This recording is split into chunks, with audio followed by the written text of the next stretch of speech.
Hey everyone, my name is Jake and today we are going to be looking at some malicious compliance stories, so sit back, relax and enjoy. I want to cancel all of my services. Okay. I had worked at a telecommunications store for quite a few years, and as someone who has worked in all sorts of retail, I can say beyond a shadow of a doubt that telco has the worst customers. But every now and then, you get back at the worst by giving them exactly what they want. We had a local small business owner that had several services with us: mobile phones, broadband, landlines, the works. He thought that since he had a lot of services, it meant that he could do what he wanted and the rules did not apply to him. This included getting behind on bills, complaining about late fees, and absolutely losing it if any services were suspended or restricted. Bear in mind that this only happens after 3 months of overdue bills. If any of these were to happen, he would stomp in, yell, and carry on. Now, in a lot of telco stores, we are just that, stores. We can only do very little when it comes to accounts, especially business accounts. I know it's ridiculous, and if we had the capabilities to do even a few account things in store, it would have made so many people's lives easier. So we would process a payment and then call up the accounts department to reinstate the services or unrestrict them. One week in particular, he came in all smiles and shaking hands. He didn't even mind waiting in line for the people in before him to be served. Normally, he would storm up to any consultant, even if they were with customers already being served. I had the luck of being the first one free to serve him. He goes on a long speech about how he is expanding his business and needs several new phones for the staff he is hiring. I congratulate him and go about the process of getting them activated. We hit a problem early on. Surprise, surprise, he has overdue bills, and the system cannot apply new services to an account that is overdue. This does not mean a bill has been issued, it means it is past its due date. He is livid, saying he needs those services. I get on the phone with the accounts team, and they are willing to waive the default wait time of 3 business days after an account is settled before applying new services. He wasn't having a bar of it, and said he wants the services and will not be paying a cent today. I inform him that it simply cannot be done, literally impossible in our system to do it. He starts yelling, saying he wants to cancel his services and take them elsewhere. I tell him that is not something we can do in store, and he will need to contact the business accounts department and they can assist him in moving his services elsewhere. He stomps off, and I thought this would be the end of it. Oh, how wrong I was. The very next day, as soon as the store opens, he is there waiting, red-faced and on the warpath. Being the most senior person during the shift, I dealt with him. He yells about being on the phone for ages, being told they advised not to cancel, but to go to another telco and port his services. I'm guessing they didn't explain it too well, as porting means to transfer your services to another provider, keeping the same numbers and having minimal, if any, interruption of service. I explained to him very plainly about what porting meant, and that all he needed to do was go to another carrier, sign up his services, give them the numbers he wants brought across, and once they do, we automatically cancel his services on our end once the other provider takes ownership. Simple, right? Wrong. He refused to leave the store until his services were cancelled. Time for my malicious compliance. While it wasn't something we could do in store, we had manual paperwork for lots of things in case of systems going down, compatibility issues, etc.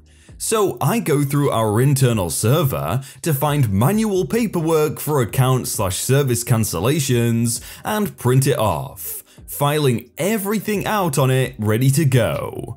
I request 2 forms of ID which I need to photocopy that needs to be attached to the paperwork and get him to sign, informing him in no uncertain terms that if he goes ahead with this, his services will be deactivated within 2 business days and will no longer function. He was fine with this, saying once that happened he would go elsewhere. He signed and I went about contacting accounts, faxing, yes, faxing, the paperwork through, and they processed it all and forwarded me the confirmation of our in-store records. 2 days later, I once again open the door and he is there waiting, red-faced, and the second he sees me, starts screaming at me that none of his services are working and his company cannot get anything done. No phones, no internet, etc. And that he is going to sue us for lost income and everything else. I go out the back and pull out the paperwork, going over it with him, going over what I told him the other day. He no longer has any services with us, they are now cancelled, and he will be unable to sign up any new services or potentially reactivate any services until his overdue account is paid. I take him to a computer and try to access his account, showing him it no longer exists on our end and there is literally nothing I can do. He gets up angry but defeated and leaves yelling we have now lost a big customer. Hadn't we already? The epilogue. I talked to a friend of mine who worked at a different telco who ended up dealing with the business owner.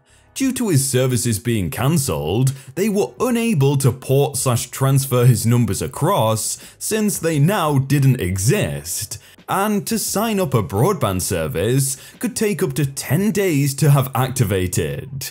His business was essentially shut down for 2 weeks, and having to give new numbers to everyone associated with his business because he didn't want to pay his bills and didn't want to listen about porting. Couldn't have happened to a nicer guy.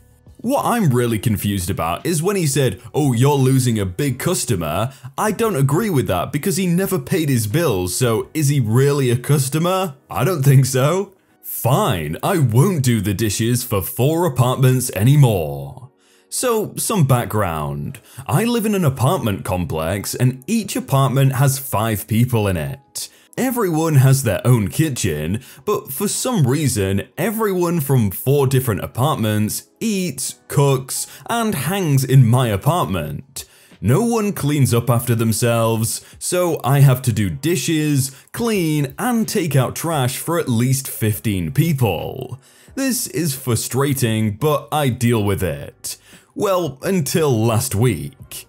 So last week, I cooked for everyone. It took me like an hour and a half. I finished and cleaned up all my dishes except one I had to let soak overnight. The next morning, I had to leave early for class, so it stayed dirty until the afternoon. That afternoon, someone from a different apartment and their friend cooked and had to clean that pot before using it. After they finished, ate, and left, I had to clean their dishes. The next day, those 2 guys went into my room when I was studying and said they needed to talk. I walked out with them to see all 4 apartments sitting silently on the couches and chairs looking at me when I walked in. They sat me down like some intervention. Then the guy started talking. "I just have to let you know that we talked about this, and we find it unfair that you left your dirty pot, forcing me to clean it before I could use it." A couple of nods of agreement. "I believe that you should clean up after yourself the night of because it's unfair to the rest of us." Just then, my roommate spoke up. "You guys do realize that OP stays up late at night to clean up everyone's mess, right?" The guy responds, "I know you're OP's friend, but you don't have to make up lies. If that was true, OP would not be leaving dishes for us to do before we cook." I responded by saying, "Yo, that was one dish I had to let soak. I always clean up after everyone. Are you guys delusional? You can stop lying now. How about we all just do our own dishes like we are supposed to? This made me chuckle inside. You know what? You're right. We all need to be more responsible and do our own dishes. I'm sorry for what I did. The guy then says, "Thank you for finally taking responsibility." Oh yes, I was very sorry for what I did. I should never have been doing other people's dishes. 1 week of me not doing other dishes, and our apartment has no clean dishes, and the dirty ones can no longer fit in our commercial-sized double sink. When I cook, I just grab a dirty dish, clean it, use it, and clean it again, and put it into the empty cupboard, where all the non-existent clean dishes should go. I'm going out to Walmart today to buy my own dishes to keep in my room. The rest of the people can deal with their mess. I was really confused at first why this person just doesn't say, "Oh, you're not allowed to use it, it's mine, go use your own," but apparently it's his roommates that are like outnumbering him, but he's moving out next month, so good for that. My manager made me fire almost all of her most important employees. I work as an administrative assistant at a major sporting goods retailer. Part of my job is to track attendance and regularly upload a report to corporate. My store manager just recently, in the last 2 years, got hired by our district manager, who she has been friends with for years. They managed to push out the old store manager who had the store running like a ticking clock. Ever since then, it has become abundantly clear that she has no idea how to run the store, and we have all suffered for it. She constantly screws up the store schedule, bullies employees she doesn't like, and has hired incompetent friends to management positions. We all dislike her and think she should be fired, but it seems like everything she does in the store makes us look bad while making her look good. Until recently. Like I said above, part of my job is tracking attendance. Yet for years, it has been common knowledge that those in my position are expected to fail to upload attendance records to corporate because the company's policies on attendance are extremely harsh. And many employees fail to meet attendance due to factors out of their control. For instance, employees who come in before we open to process our fry often clock in late because the managers on duty take their sweet time opening the front doors for these employees. It is not their fault that they come in late, and on some occasions, certain employees have been left outside for upwards of 30 minutes after ringing our doorbell because the only person who could open the doors was busy or didn't hear the doorbell, which is soft.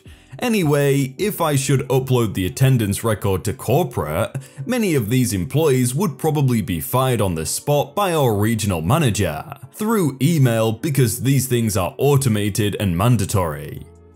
As a side note, the store manager is one of the managers who likes to take 10 to 15 minutes to open the door for fright employees.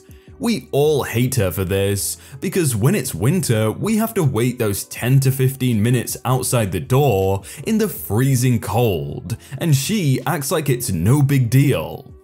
Anyway, her district manager friend recently moved to another district, and we got a new district manager who is looking to move up in corporate. To do this, she has to make all of our metrics look awesome, including attendance. She sent an email to our store manager demanding an attendance record.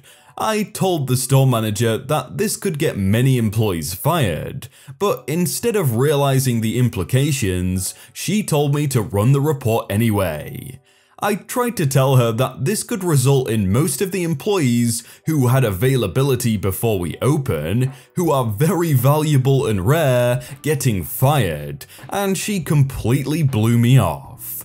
She literally went as far as saying that I was not thinking straight.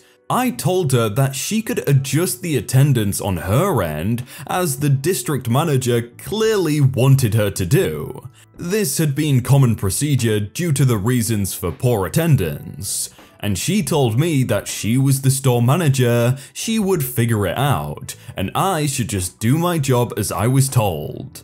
So I ran the report, and immediately got a furious email from the new district manager saying that I should have run the report by my store manager to adjust the records before uploading it to corporate. The next day, corporate sent an automated email with the names of all the employees that should be fired, which is not an email that our manager can either respond to or contest. She had to fire all the employees on the email, and as it turned out, every single employee with availability before we opened got fired. 15 people, and every other employee in the store is a student with no ability to work before like 10 AM, so there is nobody to process our freight, which is a massive job. I got an email from a friend in corporate yesterday that said the regional manager was lining up a replacement for our store manager due to incompetence. None of us are surprised.